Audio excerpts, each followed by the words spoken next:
Batuk tidak berhenti dan berbunyi.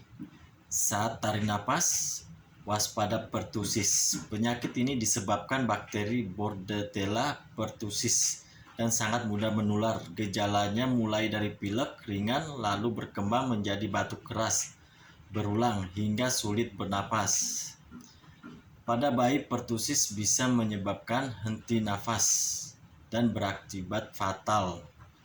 Pencegahan terbaik adalah imunisasi DPT, menjaga kebersihan, dan segera ke dokter jika batuk lebih dari 2 minggu.